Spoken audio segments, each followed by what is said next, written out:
Saya bersumpah karena saya orang Islam, wallah, apa yang ada di Bali, kejadian peledakan itu adalah murni dari kelompok kami. Jadi kemampuan kelompok kami sebagai anak bangsa Indonesia perlu dibanggakan dan perlu disalahkan karena salah penerapannya.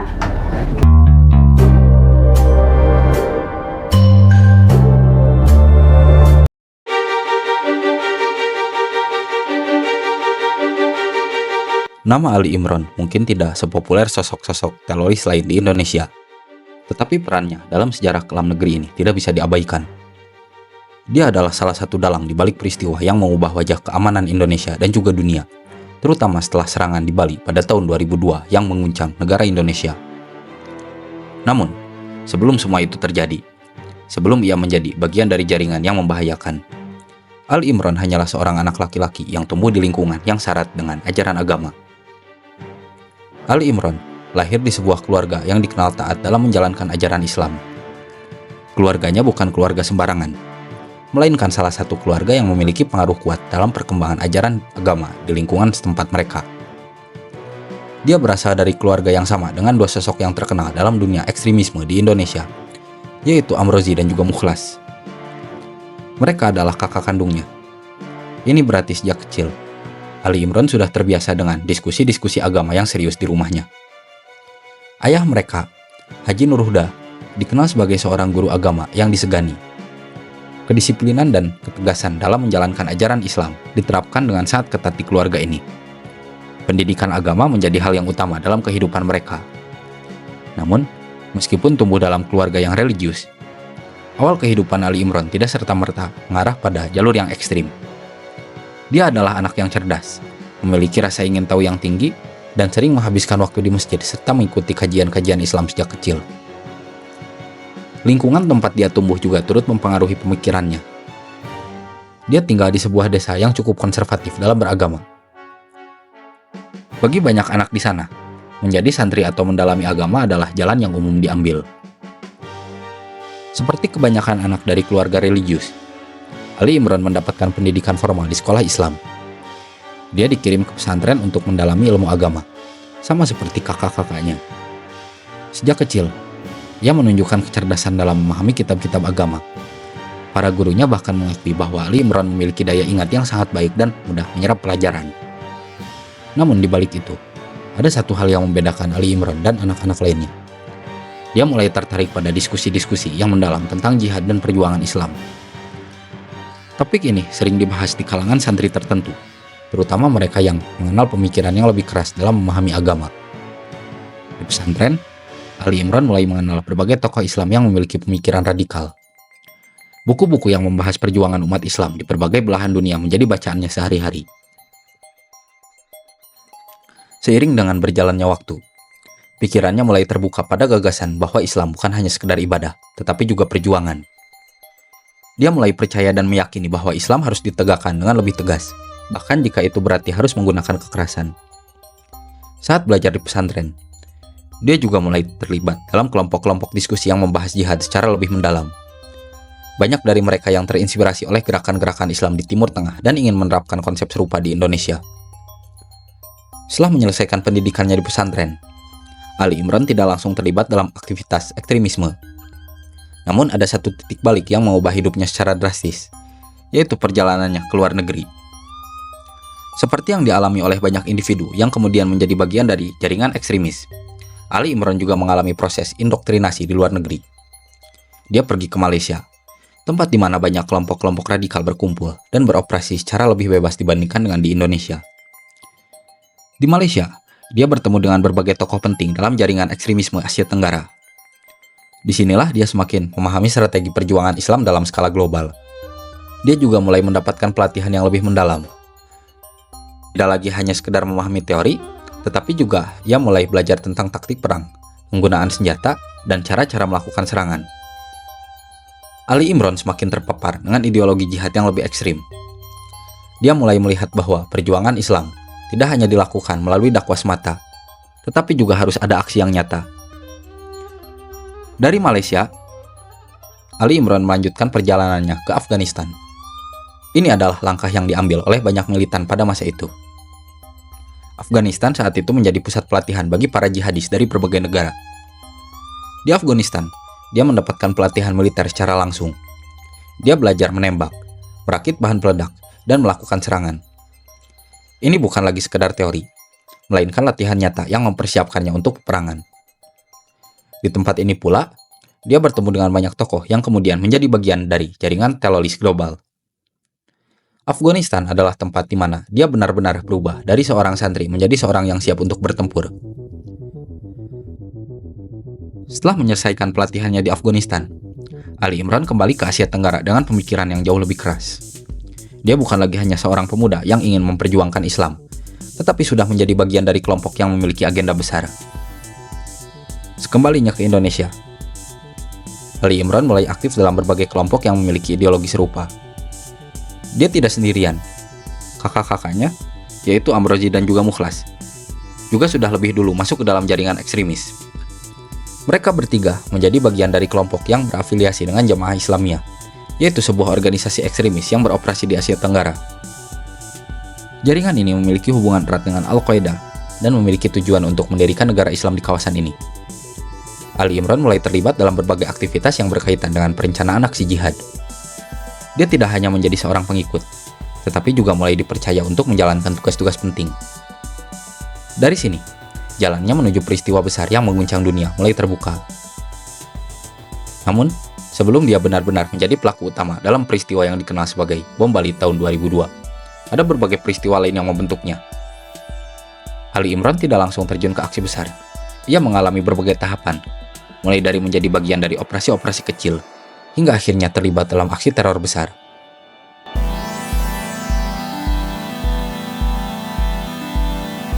Setelah bertahun-tahun mendapatkan pendidikan agama yang kuat, Ali Imran menemukan jalannya ke dalam lingkungan yang lebih keras. Dia tidak hanya belajar tentang jihad dari buku atau kajian di pesantren, tetapi juga menyaksikan secara langsung bagaimana aksi-aksi kelompok ekstrim beroperasi di berbagai negara. Pelatihannya di Afghanistan bukan sekedar pengalaman tempur, tetapi juga menjadi titik balik. Dia melihat bahwa perjuangan yang selama ini dia dengar di forum-forum agama bukan sekedar teori, melainkan realitas yang bisa dieksekusi. Sekembalinya ke Indonesia, dia mulai bergaul dengan jaringan-jaringan yang lebih besar. Dia tidak lagi hanya sekedar seorang santri atau aktivis keagamaan, tetapi sudah menjadi bagian dari kelompok yang memiliki rencana konkret. Setelah kembali dari Afghanistan, Ali Imran tidak butuh waktu lama untuk terhubung dengan jaringan ekstremis di Indonesia. Dia segera bergabung dengan Jamaah Islamiyah atau JI, yaitu sebuah kelompok yang telah lama memiliki rencana besar untuk mendirikan negara Islam di Asia Tenggara. Kelompok ini bukanlah organisasi yang kecil. Mereka memiliki jaringan yang luas, sumber daya, dan strategi yang telah dirancang selama bertahun-tahun. Di dalam Jamaah Islamiyah, Ali Imran bertemu dengan para petinggi yang memiliki pengalaman panjang dalam pergerakan ekstremis. Salah satunya adalah Abu Bakar Bashir, yaitu seorang tokoh penting yang memiliki pengaruh besar dalam jaringan jihad di Indonesia. Ali Imran mulai terlibat dalam berbagai kegiatan kelompok ini, mulai dari pengajian hingga pelatihan militer. Namun berbeda dengan pengajian biasa, diskusi dalam kelompok ini lebih banyak membahas tentang perjuangan dengan cara kekerasan. Dan Ali Imran pun mulai memahami bahwa organisasi ini bukan hanya sekedar kelompok dakwah, tetapi memiliki agenda yang jauh lebih besar dan lebih berbahaya. Jamaah Islamiyah bukan organisasi yang bertindak spontan. Mereka memiliki strategi dan perencanaan matang untuk setiap aksi yang mereka lakukan. Salah satu agenda besar yang muncul dalam diskusi kelompok ini adalah gagasan untuk melakukan serangan besar terhadap target asing di Indonesia. Ali Imran bersama kakaknya, Mukhlas dan Amrozi, mulai aktif dalam merancang serangan ini.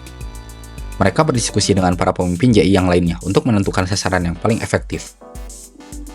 Gagasan utama yang muncul adalah menyerang tempat-tempat hiburan yang sering dikunjungi oleh warga negara asing, terutama dari Amerika dan juga para sekutunya. Bali dipilih karena dianggap sebagai pusat turisme yang penuh dengan orang asing. Tujuan utama dari serangan ini bukan hanya untuk menimbulkan korban jiwa, tetapi juga untuk memberikan pesan kepada dunia bahwa kelompok mereka memiliki kekuatan dan keberanian untuk melakukan aksi besar. Ali Imran tidak hanya menjadi pengamat dalam diskusi ini. ia ikut serta dalam setiap tahap perencanaan.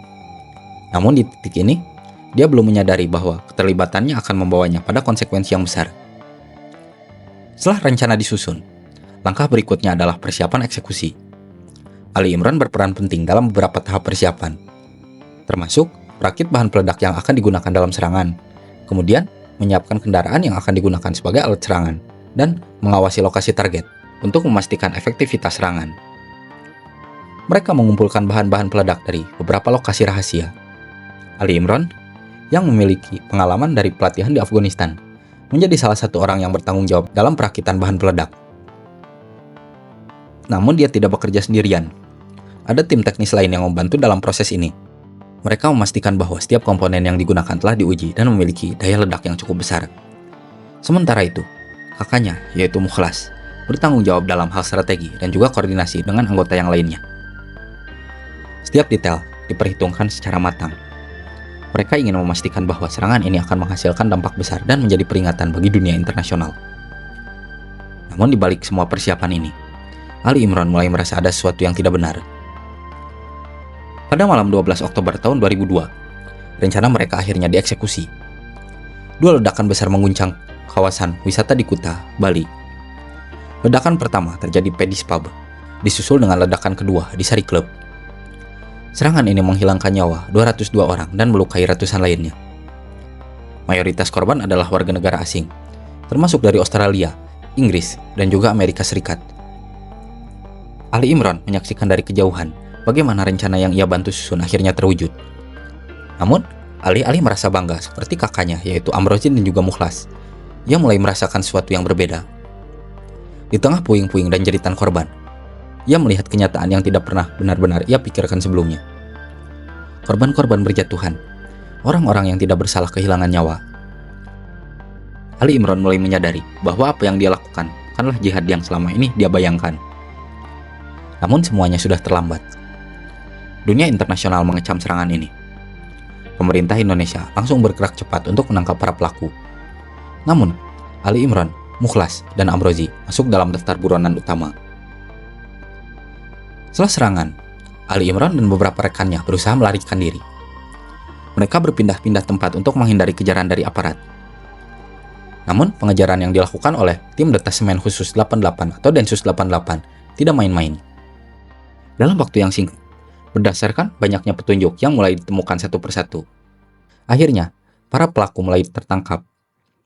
Ali Imran sendiri akhirnya ditangkap di Kalimantan pada tahun 2003. Berbeda dengan kakaknya yaitu Mukhlas dan juga Amrozi yang tetap pada pendiriannya, Ali Imran mulai menunjukkan perubahan sikap, yaitu sikap yang kooperatif. Dia mulai menyadari kesalahan besar yang telah ia lakukan. Di hadapan penyidik, ia mengakui keterlibatannya dan memberikan informasi tentang jaringan teroris yang lebih luas. Namun, pengakuannya tidak menghapus konsekuensi hukum yang harus ia hadapi.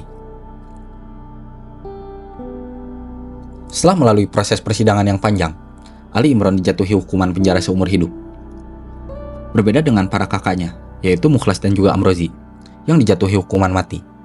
Ali Imran mendapatkan hukuman yang lebih ringan karena sikap kooperatifnya dalam memberikan informasi kepada pihak berwenang.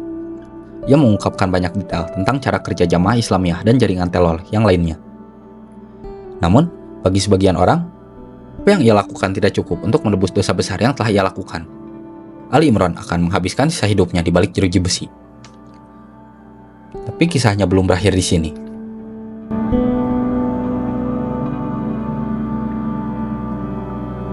Ali Imran bukan lagi pria yang sama setelah peristiwa di Bali pada tahun 2002. Dia bukanlah lagi sosok yang penuh semangat dalam menjalankan ideologi jihad bersenjata, melainkan seorang pria yang dihantui rasa bersalah yang mendalam.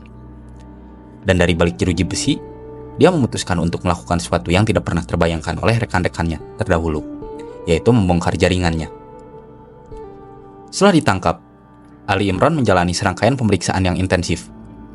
Berbeda dari para rekannya yang memilih untuk membungkam atau tetap bersikukuh pada keyakinan lama, Ali Imran mulai menunjukkan sikap yang berbeda.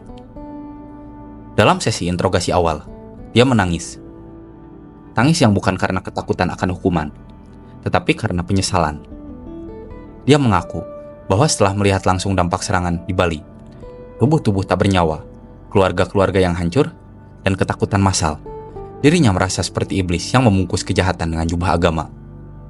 Dari titik inilah, aparat keamanan melihat peluang, yaitu Ali Imran bisa menjadi suatu aset. Dalam interogasi berikutnya, Ali Imran mulai membuka informasi dasar tentang struktur organisasi Jamaah Islamiyah atau JI. Ia menjelaskan bahwa organisasi itu tidak bergerak secara sporadis. Jamaah Islamiyah memiliki hierarki yang jelas, yaitu Qiyadah Ammah atau pemimpin tertinggi, kemudian Mantiki atau wilayah komando, kemudian Fi'ah yaitu unit-unit kecil pelaksana di lapangan, kemudian dakwah dan pendidikan sebagai bagian dari strategi jangka panjang. Ali Imran juga menjelaskan peran penting dari tokoh-tokoh seperti Abu Bakar Ba'asyir yang menjadi sosok nomor satu ideologi. Kemudian Hambali alias Ridwan Isamuddin sebagai penghubung dengan jaringan luar negeri, dan tokoh-tokoh pelaksana seperti Zulkarnain, Dulmatin, Nurdin M. Top, serta Dr. Azhari. Informasi ini menjadi langkah awal bagi Densus 88 dan Badan Intelijen Nasional untuk memetakan jaringan secara utuh. Salah satu hal paling signifikan dari kerjasama Ali Imran adalah saat ia bersedia menunjukkan lokasi-lokasi strategis milik Jamaah Islamiyah, termasuk tempat pertemuan rahasia di Solo dan juga Lamongan, kemudian gudang bahan peledak di Pandeglang dan Pekalongan, hingga tempat pelatihan tempur di Pegunungan Jawa Barat. Dari pengakuannya, petugas berhasil menyita ratusan kilogram bahan peledak TNT dan C4. Kemudian, senapan serbu hasil penyelundupan dari Filipina Selatan, serta dokumen berisi rencana serangan ke sejumlah target di Jakarta dan juga Surabaya. Jika lokasi-lokasi ini tidak terungkap, dapat dibayangkan betapa besarnya potensi korban dalam serangan-serangan lanjutan. Salah satu pengungkapan terbesar Ali Imran adalah tentang jaringan lintas batas. Ia menjelaskan bahwa Jamaah Islamiyah tidak bekerja sendirian. Mereka terhubung dengan Abu Sayyaf dan MILF di Filipina Selatan, serta kelompok radikal di Malaysia seperti KMM atau Kumpulan Mujahidin Malaysia. Ali Imran menjadi saksi bahwa beberapa orang Indonesia sempat berlatih militer di kamp Mindanao, dan beberapa lainnya memasok senjata dari Malaysia lewat jalur menggunakan kapal nelayan. Informasi ini kemudian digunakan oleh aparat keamanan untuk melakukan penangkapan terhadap sel-sel tidur Kalimantan dan Sulawesi Selatan, serta menggagalkan pengiriman senjata ilegal melalui pelabuhan kecil di Batam dan Nunukan. Dalam sejumlah sesi interogasi, Ali Imran juga mengungkapkan nama-nama calon pelaku serangan berikutnya. Beberapa di antaranya adalah Arman, yang direncanakan menjadi pengebom di Kedutaan Besar Australia, kemudian Soleh, yang menjadi teknisi bahan peledak pengganti Dr. Azhari, dan kemudian Syaiful, pemuda berusia 18 tahun yang sudah dibaiat menjadi martir. Ali Imran memberikan deskripsi fisik, foto, bahkan alamat tempat mereka bersembunyi. Berkat informasi ini, Densus 88 berhasil menangkap atau menetralisir sebagian besar dari mereka sebelum sempat beraksi. Salah satu penggagalan yang paling terkenal adalah rencana peledakan pusat perbelanjaan di Jakarta pada malam tahun baru tahun 2004 yang sempat membuat Indonesia waspada tingkat tinggi. Ali Imran juga dihadirkan dalam beberapa sidang penting, termasuk sidang atas Amrozi dan juga Mukhlas, serta dalam pengadilan atas Abu Bakar Ba'asyir. Kesaksian Ali Imran menjadi penting karena ia memberikan sudut pandang dari lingkaran teroris itu sendiri. Dalam sidang, ia menyampaikan dengan lantang, "Apa yang kami lakukan bukanlah jihad. Itu adalah penghilangan nyawa massal, dan saya harus membayar harganya." Pernyataan itu mengguncang ruang sidang. Sebagian menyebutnya seorang pengkhianat, tetapi banyak juga yang mulai melihat bahwa deradikalisasi bukanlah mitos. Setelah kesaksiannya, aparat keamanan mulai menangkap ratusan anggota Jamaah Islamiyah dari berbagai daerah. Data dari tahun 2003 hingga 2007 menunjukkan penurunan signifikan aksi teror berskala besar, serta berkurangnya perekrutan anggota baru Jamaah Islamiyah karena beberapa jalur rekrutmen sudah terpantau. Ali Imran bahkan membantu merancang pendekatan terhadap ex-napiter untuk dijadikan agen deradikalisasi, yang membuat modul pengajaran dan kadang menjadi pembicara dari balik penjara dalam program pembinaan lapas. Meskipun jasanya besar dalam membongkar jaringan telol, Ali Imran bukanlah tanpa kontroversi. Sebagian keluarga korban peledakan di Bali menolak keras segala bentuk simpati terhadap dirinya. Beberapa menyebut, ia tetap adalah seorang teroris. Sekalipun ia menolong polisi, ia tetap telah mengakhiri hidup banyak orang. Di sisi lain, pihak kepolisian dan intelijen menyebut bahwa tanpa Ali Imran, peta jaringan teror akan tetap gelap, dan bisa saja bom balik kedua, ketiga, hingga ke-10 terjadi. Dari dalam penjara, Ali Imran tetap menulis, tetap berbicara, dan tetap berusaha memperbaiki apa yang bisa ia perbaiki. Walaupun dia tahu, tidak semua luka bisa disembuhkan. Kini Ali Imran menjadi ikon peringatan hidup bagi siapapun yang tergoda pada ekstremisme. Kisahnya sering dijadikan bahan studi oleh aparat penegak hukum, LSM deradikalisasi, hingga program-program PBB terkait pencegahan terorisme. Ia bukan teladan, tapi dia adalah seorang cermin. Cermin yang memantulkan wajah kelam dari ideologi yang salah arah.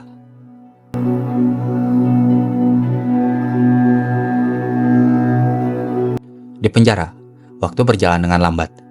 Tapi bagi sebagian orang, penjara bukan hanya tempat untuk menjalani hukuman, melainkan untuk menyusun ulang makna hidup.